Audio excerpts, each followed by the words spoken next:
Don't worry, इस video में आपको कहीं भी जैक राइडर और चेल्सी ग्रीन के ओपिनियंस नहीं दिखेंगे। इनफैक्ट आज से इस चैनल पर कभी भी उनके ओपिनियंस मैटर नहीं करने वाले और ना ही आपको पता चलने वाले। उनके ओपिनियंस के बेसिक्स सारे के सारे खत्म हो चुके हैं। सो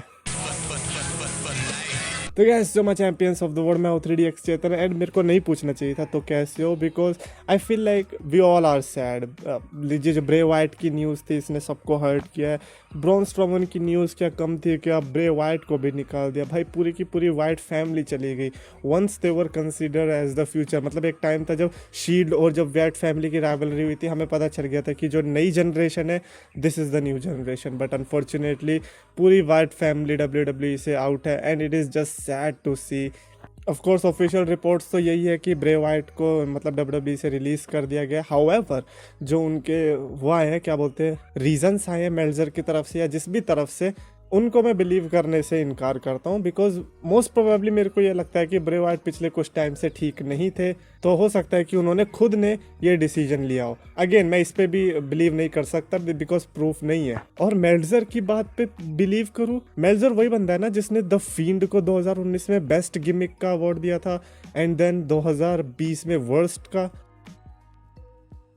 सी ऑफ कोर्स जब हम बात करते हैं हिपोक्रेसी की, तो हमें ये भी फैक्टर ध्यान में रखना चाहिए कि भाई साहब पॉइंट क्या है और कितने टाइम पहले डिसीजंस लिए गए हैं। बट क्या आप एक साल के अंदर ऐसे डिसीजंस चेंज कर देते हो? एक साल पहले जो आप बेस्ट कह रहे थे अगले साल वर्स्ट कह रहे हो और फिर अगले साल आप क्या पता फिर से बेस्ट कह देते।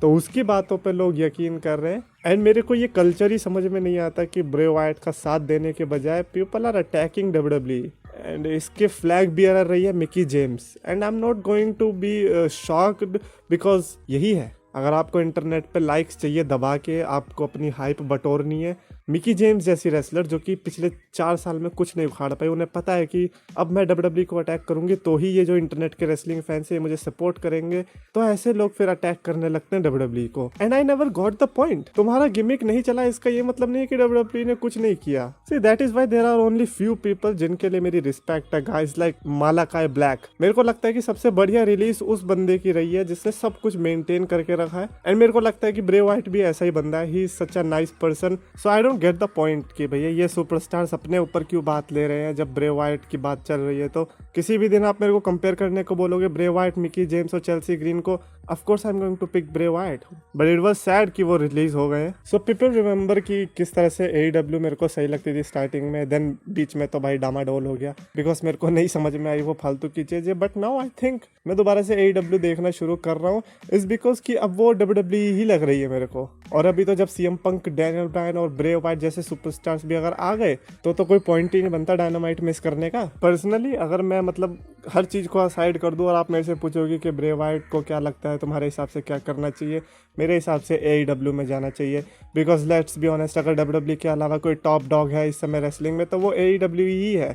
एंड मैं नहीं चाहता कि यार ब्रे वाइट जैसा स्वीट बंदा जिसके पास क्रिएटिवली इतने सारे आइडियाज़ है वो ऐसे ख़राब हो। तो इसीलिए ब्रे वाइट को अगर ग्रैब कर लिया AEW में, it is going to be a big deal for them. Wrestling fans को पास बुलाया, मीठे शब्दों से सबका दिल था चुराया, अपने नाम का सच टर्म था बनाया, 2 लाख का इसने परिवार था जुटाया।